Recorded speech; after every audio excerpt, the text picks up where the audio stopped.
মৰমৰ ছাত্ৰ ছাত্ৰীসকল, তোমালোকক মই মোৰ চেনেলটোলৈ স্বাগতম জনাইছোঁ। আজি মই তোমালোকৰ ক্লাছ 6ৰ হিন্দী পাঠ্যপুথিৰ পাঠ 10 বাঘ और बतोही পাঠটোৰ প্ৰশ্নসমূহৰ উত্তৰসমূহ লৈ আহিছোঁ। গতিকে তোমালোকে ভিডিঅ'টো প্ৰথমৰ পৰা শেষলৈকে চাবা। তোমালোকৰ 1 নম্বৰত দিয়া আছে बाघ और बतोही कहानी को अपने शब्दों में बताओ। बाघ আৰু बतोही কাহিনীটো তোমালোকৰ নিজৰ ভাষাত কোৱা। বাঘ और बतोही ইয়াৰ অৰ্থ হৈছে বাঘ আৰু বাটৰুৱা। এই প্ৰশ্নৰ উত্তৰটো তোমালোকে এইদৰে লিখিবা। एक बूढ़ा बाघ शिकार नहीं कर पाता था, इसलिए उसने एक सोने का कंगन तालाब के पास रख दिया ताकि वो किसी बतोही को लालच देकर फंसा सके।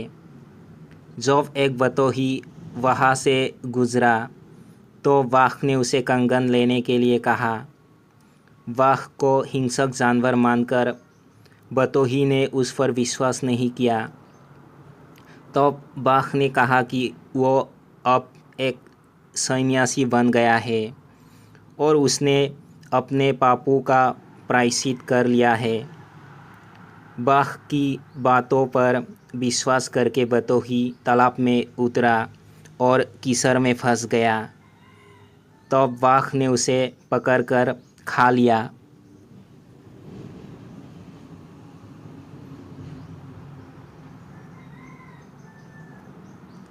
দুই নম্বৰ প্ৰশ্নটো হৈছে प्रस्तुत चित्र कथा बाघ और बतोही से हमें क्या सीख मिलती है।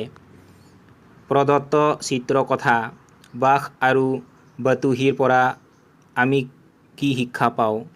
এই প্ৰশ্নৰ উত্তৰত তোমালোকে এইদৰে লিখিবা। इस कहानी से हमें ये सीख मिलती है कि हमें लालच में आकर किसी पर भी आँख बंद करके विश्वास नहीं करना चाहिए। लालच बुरा होता है और ये हमें मुसीबत में डाल सकता है।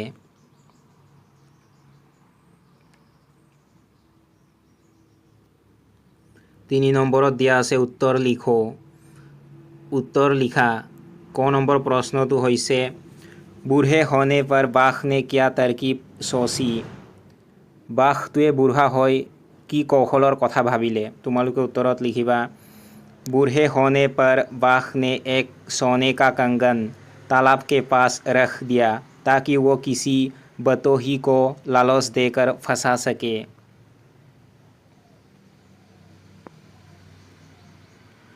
ख নম্বৰ প্ৰশ্নটো হৈছে बाघ ने किसका लालच देकर बतोही को तालाब में फंसाया।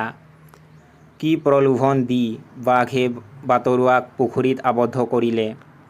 তোমালোকে উত্তৰত লিখিবা बाघ ने सोने का कंगन का लालच देकर बतोही को तालाब में फंसाया।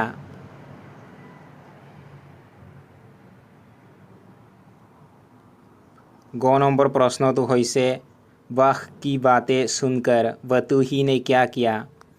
बाघৰ কথা শুনি বাটৰুৱাই কি কৰিলে।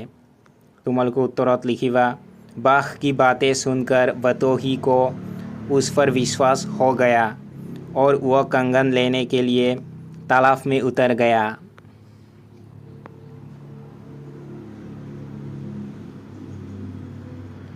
घ নম্বৰ প্ৰশ্নটো হৈছে तालाब में उतरते ही बतोही का क्या हाल हुआ। পুখুৰীত সোমোৱাৰ লগে লগে বাটৰুৱাৰ কি হ'ল। তোমালোকে উত্তৰত লিখিবা तालाब में उतरते ही बतोही कीचड़ में फंस गया।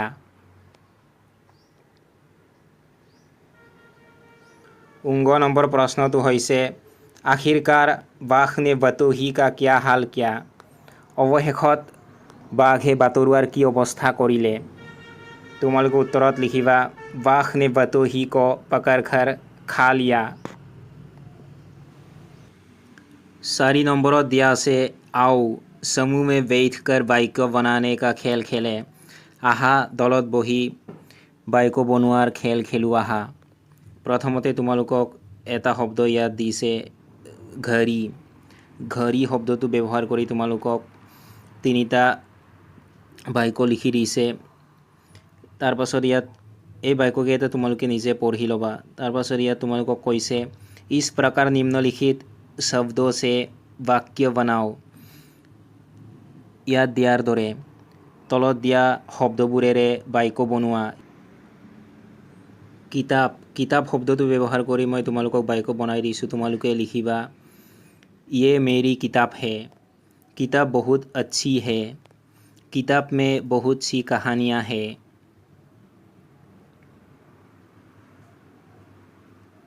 তাৰপাছত গাই শব্দটো ব্যৱহাৰ কৰি মই তোমালোকক তিনিটা বাক্য লিখি দিছোঁ। তোমালোকে লিখিবা गाय एक पालतू पशु है। गाय हमें दूध देती है। गाय का बछड़ा बहुत प्यारा है।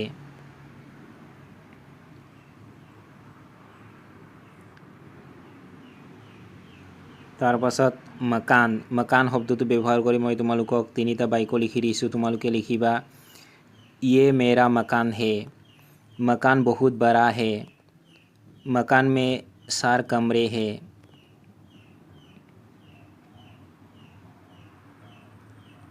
তাৰপাছত কলম শব্দটো ব্যৱহাৰ কৰি মই তোমালোকক তিনিটা বাক্য লিখি দিছোঁ। তোমালোকে লিখিবা ये मेरी कलम है। कलम से लिखो। मेरी कलम का रंग नीला है।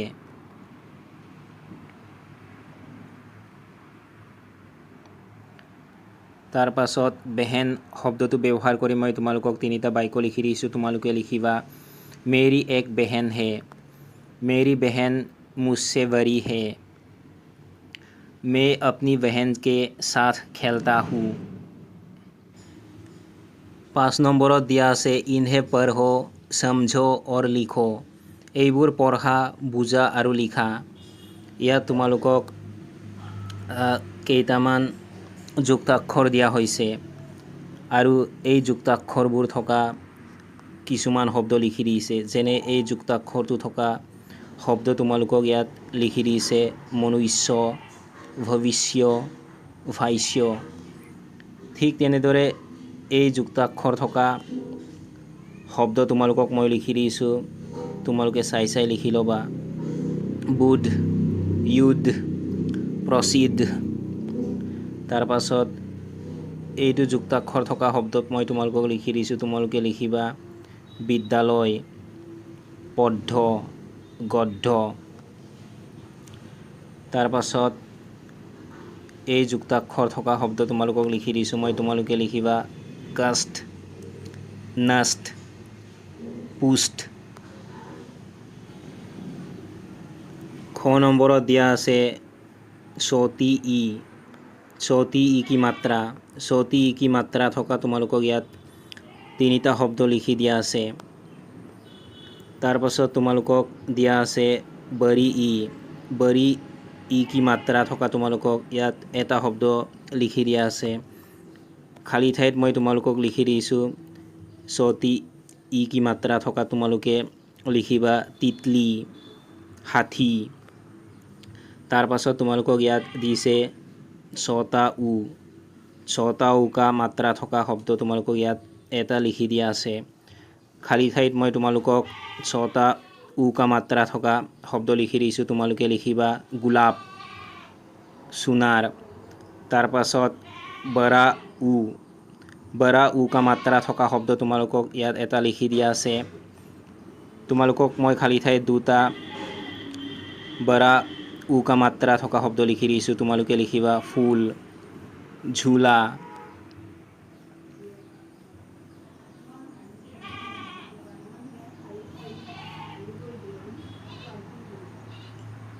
ছয় নম্বৰত দিয়া আছে আও শ্ৰুতলেখ লিখে। আহা শ্ৰুতলিপি লিখোঁ আহা বুলি কৈছে। ইয়াত তোমালোকক এটা দফা দিয়া হৈছে। এইটো তোমালোকে নিজে চেষ্টা কৰিবলৈ চেষ্টা কৰিবা।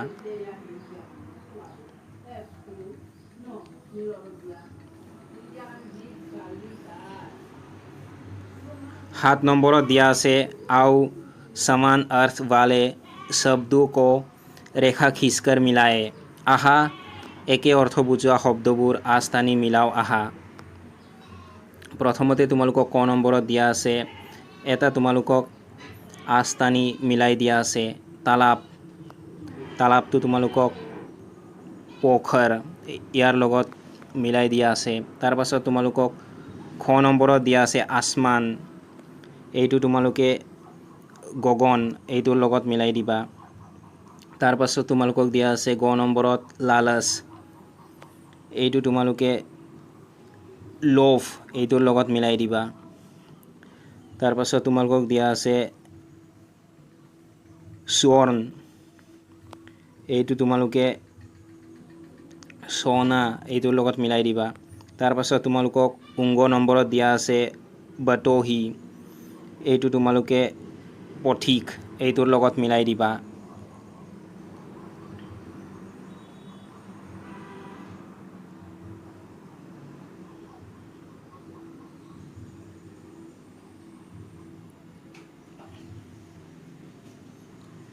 आठ নম্বৰত দিয়া আছে निम्नलिखित संख्याओं को देखो और नीचे अक्षरों में लिखो। ইয়াত তোমালোকক কেইটামান সংখ্যা দিয়া হৈছে, এই সংখ্যাবোৰ আখৰেৰে লিখিবলৈ কৈছে। ইয়াত তোমালোকক দিছে যেনে ইয়াত 16, তোমালোকে খালী ঠাইত লিখিবা 16। তাৰ পাছত এইফালে তোমালোকক দিছে 15, তোমালোকে খালী ঠাইত লিখিবা 15। তাৰ পাছত এইফালে তোমালোকক দিছে 27, খালী ঠাইত লিখিবা তোমালোকে 27। তাৰ পাছত এইফালে তোমালোকক দিছে 21, তোমালোকে খালী ঠাইত লিখিবা 21। তাৰ পাছত এইফালে তোমালোকক দিছে 14, তোমালোকে খালী ঠাইত আখৰেৰে লিখিলে হ'ব 14।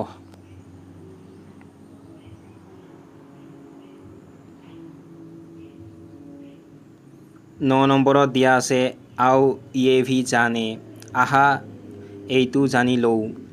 ইয়াত তোমালোকক কেইটামান বাক্য দিয়া হৈছে। প্ৰথম বাক্যটো হৈছে অমৰ ইধৰ আ পদটোৰ ইয়াত আণ্ডাৰলাইন কৰা হৈছে। তাৰ পাছত এইফালে দিয়া আছে উধৰ মত যা, ইয়াত যা পদটোত আণ্ডাৰলাইন কৰা হৈছে। তাৰ পাছত কিতাপ লা, ইয়াত লা শব্দটোত আণ্ডাৰলাইন কৰা হৈছে।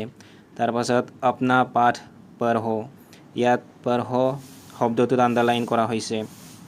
ইয়াত তোমালোক কৈছে উপयुक्त वाक्यों में रेखांकित शब्द आ, ला, जा, पर आदि क्रियापद है।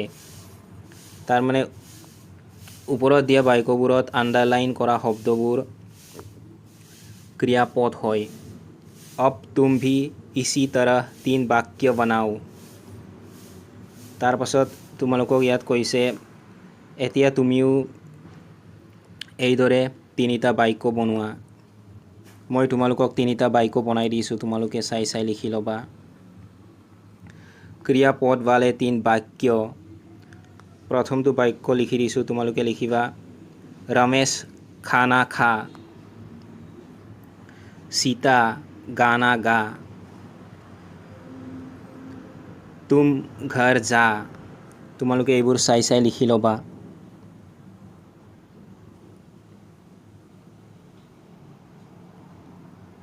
दस নম্বৰত দিয়া আছে आओ पढ़े और समझे, আহা পঢ়ো আৰু বুজো।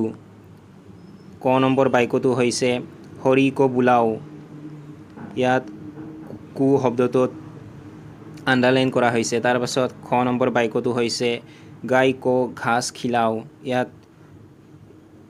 ক শব্দটোত আণ্ডাৰলাইন কৰা হৈছে। তাৰ পাছত গ নম্বৰ বাক্যটো হৈছে প্যাসে কো পানী দো, ইয়াতো ক শব্দটোত আণ্ডাৰলাইন কৰা হৈছে।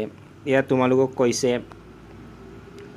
उपयुक्त वाक्यों में रेखांकित को कर्म कारक का चिन्ह है। তাৰ মানে ওপৰত দিয়া বাক্যবোৰত ক শব্দটোত আণ্ডাৰলাইন কৰা হৈছে আৰু এই আণ্ডাৰলাইন কৰা ক শব্দটো কৰ্ম কাৰক হয়, কৰ্ম কাৰকৰ চিন হয়, এইটো তোমালোকে জানি ল'বা। इसी तरह तुम भी 2 वाक्य बनाओ, ঠিক এইদৰে তোমাকো 2টা বাক্য বনাবলৈ কৈছে। মই তোমালোকক 2টা বাক্য বনাই দিছোঁ, তোমালোকে চাই চাই লিখি ল'বা।